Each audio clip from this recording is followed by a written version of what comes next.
Bonjour, bonjour. Toujours un plaisir de vous visiter. Euh, alors aujourd'hui, j'aimerais qu'on parle de quelque chose qui, en fait, illustre que les connaissances bibliques du Québécois moyen sont peut-être pas super bonnes, mais il reste des petits éléments, des expressions, des petites choses comme ça que pas mal tout le monde connaît, même si des fois ils ne savent pas que ça vient de la Bible. Comme quand on entend à la radio, n'importe où, les gens qui parlent, ah, ça c'est un combat comme David contre Goliath, hein. On connaît tout ça, David contre Goliath. Évidemment, les gens, comme je dis, peut-être qu'ils ne savent même pas que ça vient de la Bible et certainement qu'ils ne savent pas grand-chose sur David ni Goliath, mais c'est rentré dans le langage, dans le langage de tous les jours. Et à quoi est-ce que ça fait référence dans votre tête quand vous entendez ça? Ah, ça, ce combat-là, c'est comme David contre Goliath. À quoi qu'est-ce que ça évoque? Une lutte impossible, hein? C'est beaucoup ça. D'autres choses? Le faible contre le fort, oui, tout à fait, exactement. Ouais, c'est ça. Ouais, c'est bon ça. C'est synonyme d'impossible, c'est ça, au fond. OK, ben c'est bon. C'est exactement ça que moi aussi, ça me fait penser instinctivement. Puis j'aimerais aujourd'hui qu'on prenne la peine de lire le texte, en fait, puis se poser un peu la question, examiner un peu plus attentivement le texte, puis se demander, est-ce que c'est vraiment ça le message central? Est-ce que l'auteur veut qu'on retienne le plus cette idée d'impossibilité dans un combat quand il parle de David qui affronte Goliath? Alors, je vais essayer de choisir des versets représentatifs parce que c'est un petit peu long de tout lire. Mais donc, je vais vous dire à mesure que je lis, là, quand je saute. Donc, on est dans 1 Samuel 17. Je vais commencer par lire 1, puis ensuite je vais sauter à 4. Donc, 1 Samuel 17, verset 1. Les Philistins, c'est des ennemis là, à cette époque-là d'Israël. Les Philistins sont des voisins. Les Philistins rassemblèrent leurs troupes pour la guerre. Ils se rassemblèrent à Soko, qui appartient à Juda. Ils dressèrent leur camp entre Soko et Azekah à Éphes-Dammim. Saül et les hommes d'Israël se rassemblèrent aussi, et là je vais sauter à 4. Un champion sortit alors du camp des Philistins et s'avança. Il se nommait Goliath. Il était de Gath, bon, une des villes philistines, et avait une taille de 6 coudées et un empan. Bon, je sais que tout le monde sait ce que ça veut dire, ça, mais dans le fond, c'est 3 mètres. Alors, c'est vraiment grand, là. Euh, alors, oups, j'ai perdu ma place. 6 coudées et un empan. Il avait sur la tête un casque de bronze et portait une cuirasse à écailles en bronze qui pesait 5 000 cycles. Ça, c'est une chose que si on a lu un peu ailleurs dans 1 Samuel, on se rend compte, c'est que les Philistins sont militairement beaucoup mieux équipés et entraînés qu'Israël. Ils ont des armes plus modernes, modernes pour l'époque, là, et c'est des guerriers, tout ça, ils sont pas mal hot. Il avait aux jambes des jambières de bronze et un javelot de bronze en bandoulière. Le bois de sa lance était comme l'ensouple des tisserands et la pointe de sa lance en fer pesait 600 cycles. Alors, la cuirasse, là, pour qu'on se représente un peu la chose, la cuirasse qu'il porte, en unité moderne, c'est 50 kilos. C'est pesant pour moi. 50 kilos sur le corps, là. Et la pointe de sa lance, c'est 6 kilos. Ça, c'est juste la pointe, là. Il y a aussi le bois, là. Alors, c'est un gros monsieur, puis il est impressionnant comme guerrier quand on se présente en face de lui. Le porteur du grand bouclier marchait devant lui, parce que les guerriers, là, il y avait une sorte d'aide, là, des gens qui leur donnaient leurs armes et qui portaient un bouclier pour eux.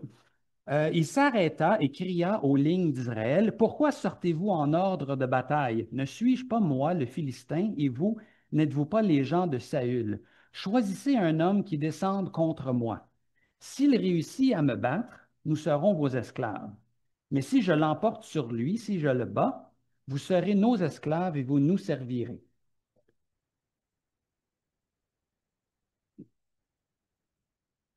Le Philistin dit encore, je lance en ce jour un défi aux lignes d'Israël. Donnez-moi un homme et nous nous battrons ensemble. Saül et tout Israël entendirent ces paroles du Philistin. Ils furent terrifiés. Ils avaient très peur. Bon, la réaction donc initiale, on peut la comprendre un peu, là, c'est la terreur devant ce gros monsieur méchant et très bien équipé. Euh, on raconte ensuite que David va rejoindre le camp pour aller porter de la nourriture à ses frères, qui sont soldats dans l'armée de Saül. Donc, je vais sauter par-dessus ça, mais je vais passer au verset 26.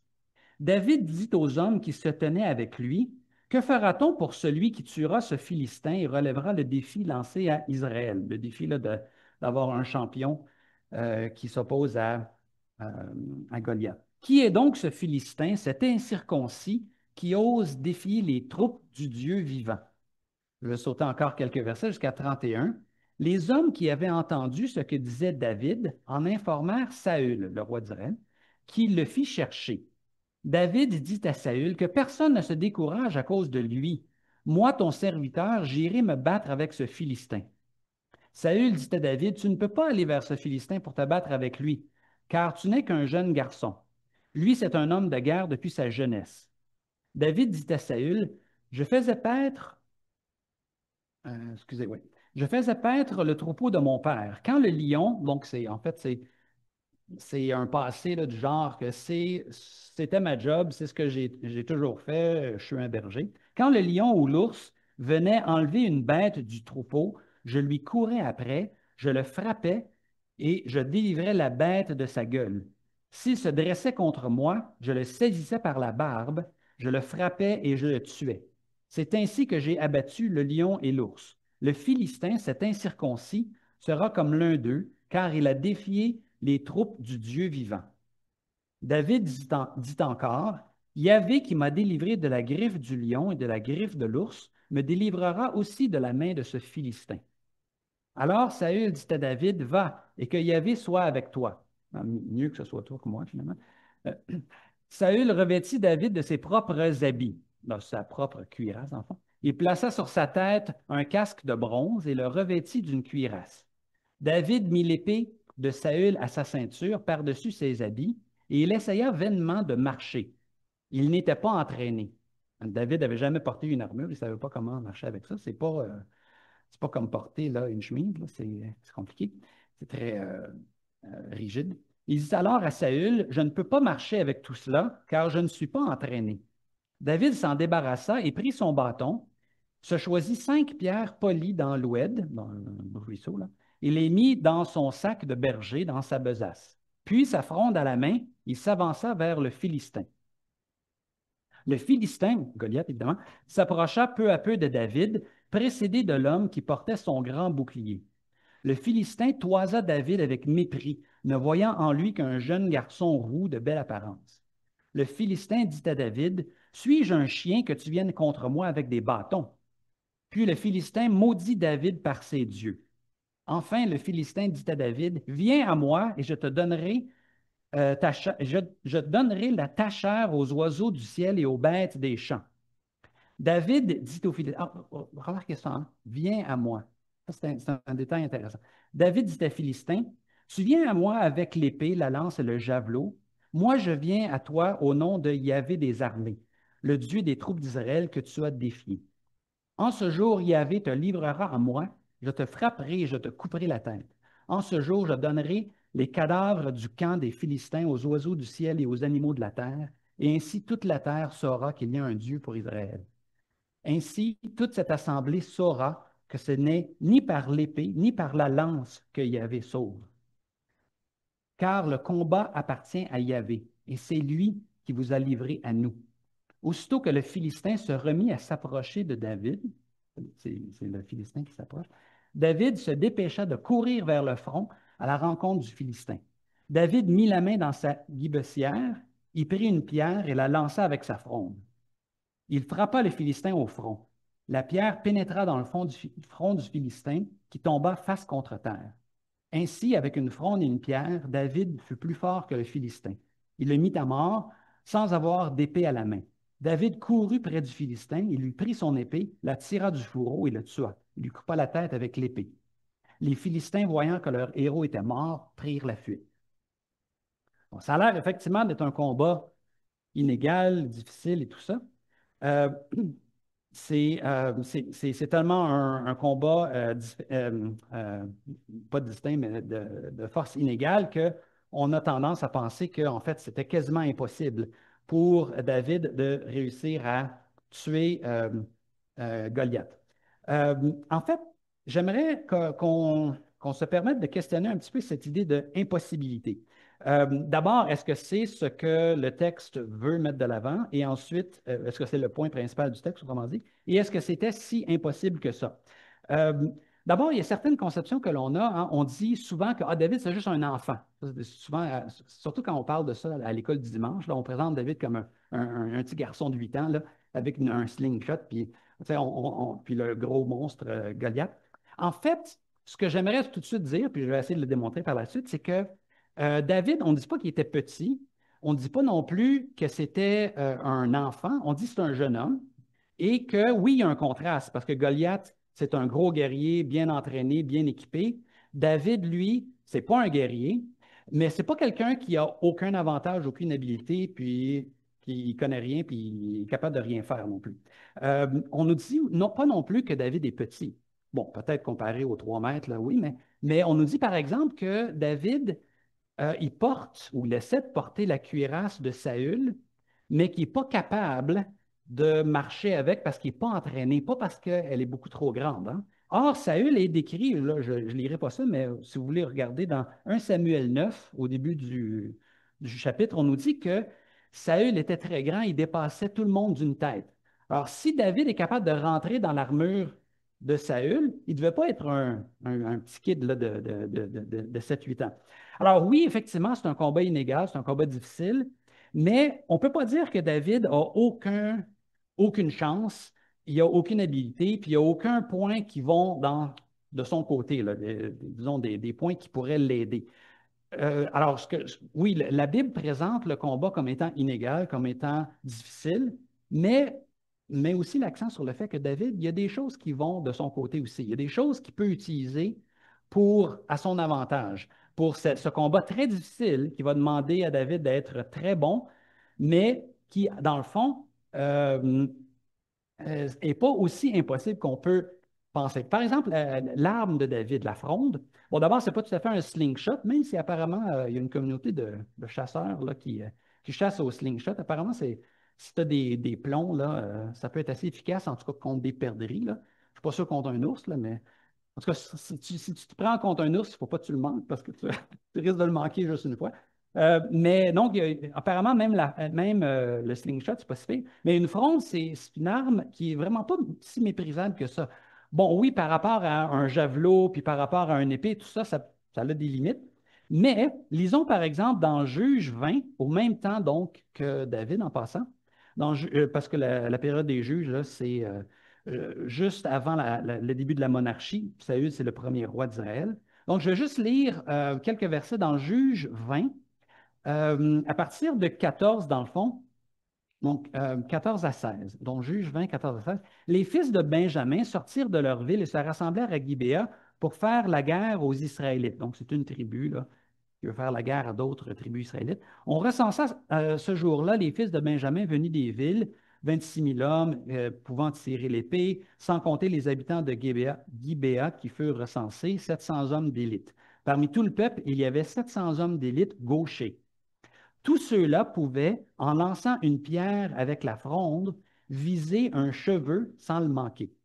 Donc, ils sont très bien entraînés et ils sont capables, avec leur fronde, de viser pas mal plus juste que moi je pourrais avec un fusil, en fait. J'ai jamais tiré un fusil, mais je suis sûr que je ne serais pas capable de tirer un cheveu avec un fusil. Et eux, ils sont capables de viser tellement, tellement bien que ils tirent, puis ils sont capables d'atteindre un cheveu. Alors, le combat de David qui utilise une telle fronde, si David s'est vraiment entraîné et qui, par exemple, un peu comme les bergers écossais étaient ils s'ennuyaient tellement dans leur champ qu'ils ont inventé le golf, apparemment, en utilisant leur bâton pour frapper des cailloux dans des trous des terriers de lapin, là. Quand tu es berger, tu as du temps pour niaiser un peu pendant que les moutons font leur affaire. Puis, si David, donc, il avait une fronde puis il s'entraînait, peut-être qu'il est devenu très, très bon avec la fronde. Oui, David, il devait être très habile parce que quand tu as toute une cuirasse, ça ne donnera pas grand-chose là, de lancer une pierre sur la cuirasse, mais il y avait ce trou-là là, dans la cuirasse. Et c'est là qu'il a justement visé. S'il a été capable, et apparemment avec sa première tentative, de tout de suite aller. Probablement que David, il s'était entraîné un petit peu à la fronde. Et on nous dit aussi que oui, peut-être qu'il n'y a pas d'expérience comme militaire, il n'a pas combattu avec une épée, tout ça, mais il a combattu des animaux sauvages, puis pas les plus anodins, là, des ours, des lions. Enfin. Alors, il a une habilité, certaine habilité de combat, qui n'est pas exactement la même que combattre des soldats, mais David n'est pas complètement démuni, il n'a pas aucune habilité. Il est peut-être méprisable aux yeux de Goliath, parce que Goliath, lui, c'est un entraînement militaire qu'il a, mais il y a quand même des choses qui vont de son côté pour l'aider. Et évidemment, David dit que Dieu l'a délivré de ces bêtes méchantes et féroces. Dieu peut aussi le délivrer contre Goliath. Donc, il y a des habilités, mais ces habilités vont être aussi soutenues par Dieu. Donc, finalement, David n'est pas dans une situation absolument là, sans espoir. C'est difficile, il faut qu'il soit très bon, il faut qu'il utilise tout ce que Dieu lui a donné comme habilité et ce qu'il a pu développer avec l'entraînement puis avec l'expérience de berger. Mais il a des choses qui vont quand même de son côté pour l'aider un peu. Et donc, le combat contre Goliath, il faut le voir, non pas comme un combat impossible, mais très difficile, et un combat qui, il ne faut pas le minimiser à quel point c'est difficile, parce que les militaires d'Israël sont terrifiés. Hein. On se rappelle, là, Saül et ses soldats, ils ne veulent rien savoir d'aller au combat contre Goliath. Donc, il ne faut pas minimiser ce que David a fait, là. Mais il faut dire que ce que David a entrepris, c'est de faire quelque chose de très dur avec l'aide de Dieu, plutôt que d'abandonner comme les autres gens de son peuple ont fait. Alors, David s'est battu avec une arme qui est quand même intéressante, une arme de portée, et remarquez que, encore une fois, le Philistin, à mesure qu'il s'approche, s'il se rend jusqu'à David, David est mort. C'est sûr que s'il est à portée de sa lance ou de. Parce que la lance a une certaine portée, mais ça n'a pas une portée aussi longue que la fronde, et surtout, évidemment, son épée, s'il est juste à côté. C'est sûr qu'avec sa fronde, là, il va avoir de la misère, David, à pouvoir survivre, mais si David reste suffisamment loin de la portée de Goliath, il y a quand même une chance. Goliath n'est pas invulnérable et David doit juste être un peu stratège, avoir beaucoup d'habileté et il est techniquement possible pour lui d'avoir une chance de gagner. Et c'est ce qui se passe finalement, c'est que David prend courage et fait quelque chose de très difficile et il réussit là où d'autres personnes n'ont même pas voulu essayer. Là, je veux insister un petit peu là-dessus parce que euh, c'est très important de voir que le contraste principal, il n'est pas entre David et Goliath, mais il est dans le fond entre David et Saül. Parce que Saül, c'est le militaire par excellence, il est décrit comme un grand guerrier, c'est le roi d'Israël, c'est supposé d'être le général, le chef de l'armée. Et le gros mérite de David, c'est de faire la job que Saül refuse de faire alors que c'est lui qui est supposé de le faire. Et on nous dit, dans le fond, que euh, dans le texte, oups, là, je ne suis pas sûr que j'ai noté le verset pour ça, mais je vais essayer de voir hein, si je peux le trouver vite. Euh, non, j'ai oublié de noter le verset, mais vous rappellerez peut-être dans Samuel qu'on nous dit que l'Esprit de Dieu avait quitté Saül à un moment donné, avant ce combat-là. Et l'Esprit de Dieu, dans l'Ancien Testament, c'est beaucoup aussi, c'est la force de Dieu, la puissance de Dieu qui vient appuyer quelqu'un. La puissance de Dieu n'est plus avec Saül, et donc Saül est comme désemparé, paralysé, il n'est pas capable de faire quoi que ce soit, alors que David, avec la confiance qu'il a en Dieu, a le courage de faire cet acte de bravoure et cet acte difficile d'affronter Goliath. Mais ça, c'est très important, à mon avis, de remarquer ça parce que le contraste là, de l'attitude de Saül par rapport à l'attitude de David, c'est, à mon avis, un des points principaux ici du texte, parce que la mentalité du Proche-Orient ancien, là, c'est que le roi est le plus viril de tous les hommes du peuple. C'est le plus puissant, le plus agressif, celui qui a le plus de concubines. C'est un des points, là, quand tu es roi et tu as plein de femmes ou plein de concubines, c'est de prouver ta virilité. Tu es un surhomme et il cette personne-là est terrifiée et refuse d'aller même essayer de combattre Goliath, alors que le petit berger, il ne faut pas oublier à quel point c'était un métier méprisé, le berger. Il pue. C'est pas des gens là, glorieux, là. Et ce petit berger va utiliser les circonstances de sa vie parce que ce que Dieu a utilisé pour former, ou on pourrait dire préparer David à ce combat-là, c'est des petites choses là, comme garder des moutons. Ce n'est pas un métier glorieux, comme je dis, mais ces petites choses, Dieu a utilisées pour entraîner David à être une sorte de guerrier, là, à sa façon, pour réussir à faire quelque chose que le grand militaire qui était supposé être Saül ne veut même pas essayer de faire. Alors, le contraste est très intéressant et très important. Et à mon avis, c'est déjà une première leçon qu'il faut tirer de cette histoire-là, c'est que on ne sait pas toujours comment ou pourquoi, mais il y a des choses dans notre vie qui peuvent être utilisées par Dieu pour nous préparer à d'autres choses par la suite. Puis on ne s'en rend pas compte tout de suite, là, mais dans le monde de l'éducation, on parle des compétences transversales, hein, l'idée qu'on apprend à faire quelque chose, puis quand on est dans une nouvelle situation, on est capable d'appliquer le même groupe d'habiletés à une nouvelle situation inconnue, mais qui, dans le fond, nous permet, parce qu'on a développé des habiletés, nous permet de faire face à des choses nouvelles. Et on ne sait jamais quand, dans la vie, il y a des choses comme ça qui peuvent nous préparer à ce que d'autres choses très différentes puissent finalement, on puisse les affronter avec plus de succès parce que Dieu nous a formés, nous a entraînés à travers ça, y compris, et peut-être même surtout, des expériences qui peuvent être vues comme étant négatives. Et là, il ne faut pas nécessairement croire, il y a des chrétiens qui le croient, mais il ne faut pas nécessairement croire que Dieu nous envoie des épreuves pour nous entraîner, mais en tout cas, des épreuves, de toute façon, il y en a dans la vie. Puis Dieu peut utiliser les épreuves, les difficultés, les problèmes que l'on a pour nous former et nous modeler pour qu'on devienne meilleurs à faire face à de nouveaux défis, des nouvelles circonstances qui peuvent être différentes. Et donc, les animaux sauvages que David a affrontés, ça l'a préparé à affronter ce militaire, un champion là, du peuple ennemi.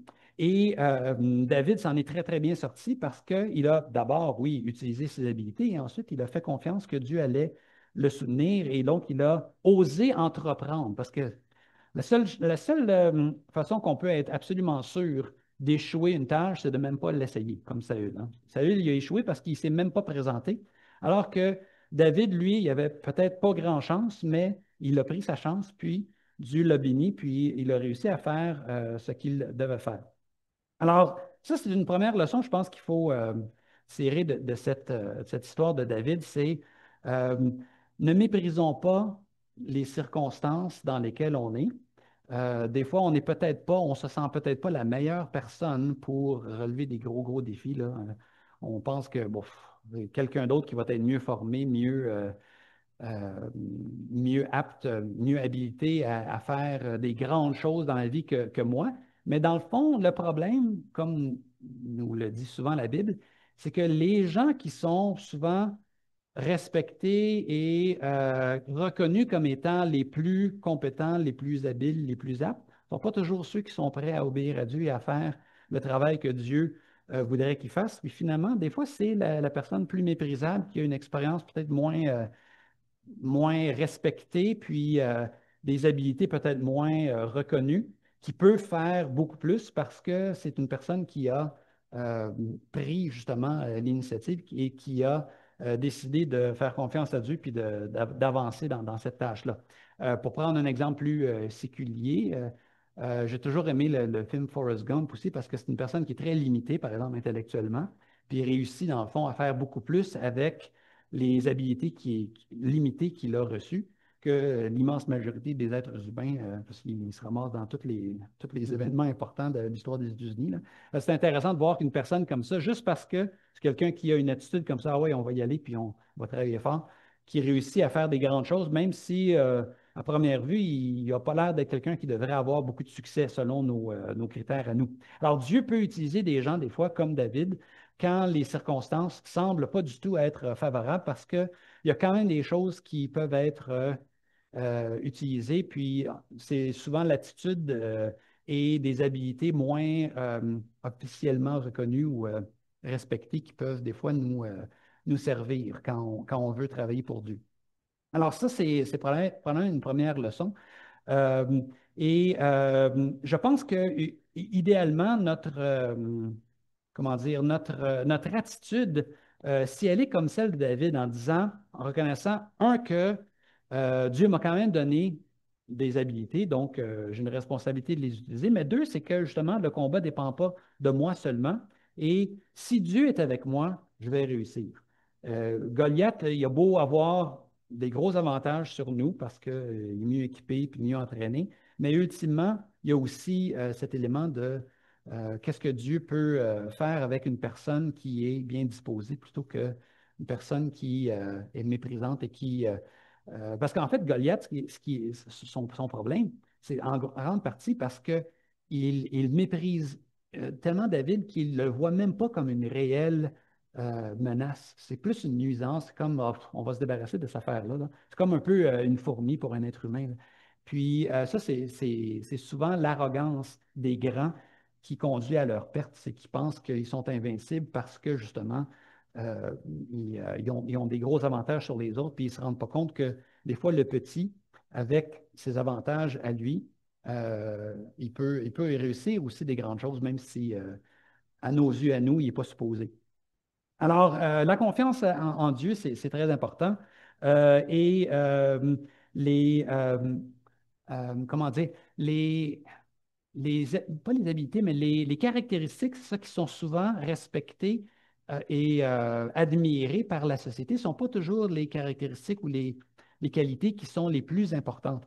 Euh, Comme je dis, on a beaucoup d'exemples de ça dans la Bible, mais pour prendre un exemple très proche de notre réalité, c'est que souvent, on admire, hein, les histoires à gros succès des grosses églises avec toutes sortes de moyens, des milliers de membres, puis trois, quatre pasteurs, si ce n'est pas 12, puis tout ça. Et il faut reconnaître que les petites églises ont aussi leurs avantages, leurs caractéristiques, leurs qualités pour faire mieux certaines choses. Oui, peut-être qu'on ne peut pas avoir 12 programmes de telle affaire. Il y a des églises c'est tellement immenses, il y a des centres d'achat à l'intérieur de l'Église. Je ne sais pas si c'est une bonne chose d'ailleurs, mais en tout cas, parce que là, ça se peut à l'Église, puis après acheter du matériel chrétien, ou je ne sais pas trop, là. Je ne sais pas trop c'est quoi l'idée d'avoir une, comment tu appelles ça, un centre d'achat à l'intérieur d'une église, mais en tout cas, apparemment, ça existe. Les petites églises peuvent mieux faire d'autres choses. Peut-être pas ça, peut-être pas réussir à faire ça, reproduire ça, mais par exemple, un des gros désavantages des grosses églises, c'est comment est-ce que, et c'est pas pour dire qu'ils ne sont pas capables jamais de le faire, mais il faut vraiment qu'ils travaillent à se tourner vers cette grosse faiblesse qu'ils ont, c'est comment tu crées un sentiment de communauté quand tu as 5 000, 10 000 personnes dans une salle. Comment tu peux même t'asseoir à côté du même voisin deux fois de suite sur l'année si tu te perds dans une foule? Ça, les petites églises ont cette proximité avec les membres, mais aussi avec leur communauté, un ancrage dans la communauté qui est très difficile à reproduire pour les grosses églises. Alors oui, c'est vrai que c'est plus impressionnant une grosse organisation, mais une petite communauté qui prend son rôle au sérieux et qui dit, bon, peut-être qu'on n'aura pas les programmes de cette autre église-là, mais ce que nous, on va faire, on va pouvoir bien le faire parce qu'on va travailler sur les responsabilités que Dieu nous a données avec les moyens que l'on a, qui sont peut-être méprisés par des personnes qui regardent aux finances, puis aux moyens, puis tout ça. Mais nous, on a quand même des avantages aussi. Par exemple, aussi, un autre gros avantage des petites églises, c'est la participation ou la proportion de participation.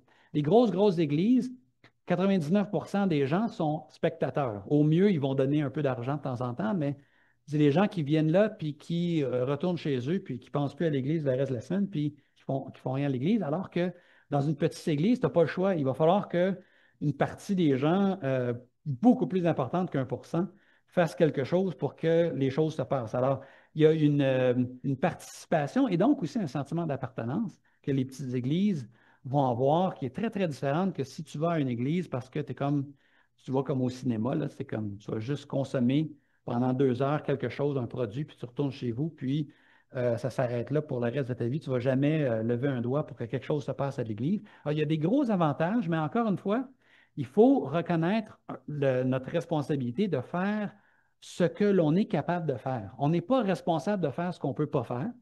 Si c'est physiquement impossible de faire quelque chose, Dieu ne va pas nous tenir responsables de faire ce qu'on n'est pas capable de faire. Alors peut-être que je ne réussirai pas à devenir premier ministre du Canada, non pas que ça m'intéresserait, là, mais si j'essayais, je suis sûr que j'y arriverais pas.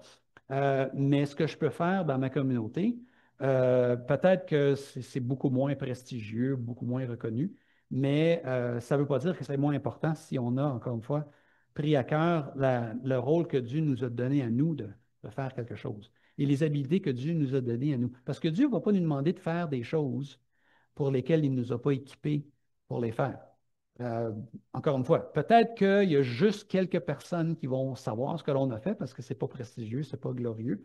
Mais si Dieu nous a confié une tâche, Dieu va nous accompagner pour la faire. Et c'est ça qui est le plus important, c'est de faire notre job, pas de dire que bon, tout le monde reconnaît que j'ai fait quelque chose d'extraordinaire. C'est de prendre nos responsabilités et faire ce que Dieu nous demande de faire. Euh, Dieu, évidemment, pourrait tout faire beaucoup mieux que nous. J'espère qu'on est clair là-dessus, là. Euh, mais la Bible nous montre que Dieu veut nous impliquer dans le travail pour faire venir son royaume. Moi, je soupçonne que c'est un petit peu quelque chose comme quand les parents impliquent les enfants, surtout les jeunes enfants, dans les tâches, comme mettons faire un gâteau, là. Moi, quand je cuisine avec mes enfants, ben là, ils sont rendus assez vieux que c'est moins pire, mais à une certaine époque, quand je les invitais à participer pour préparer le repas ou quelque chose, c'était toujours beaucoup plus de travail qui m'aide que de le faire tout seul. Parce que c'est beaucoup de supervision, puis si on fait un gâteau, il y a de la farine partout, puis il y a 40 ustensiles de plus qui sont utilisés que ce que moi j'utiliserais. Puis il faut nettoyer 45 minutes plus quand les enfants ont participé, mais on a fait quelque chose ensemble. Et c'est ça qui était important. Ce n'était pas d'être efficace, c'était de faire quelque chose ensemble. Puis Dieu est un Dieu relationnel. Il veut que l'on participe avec lui.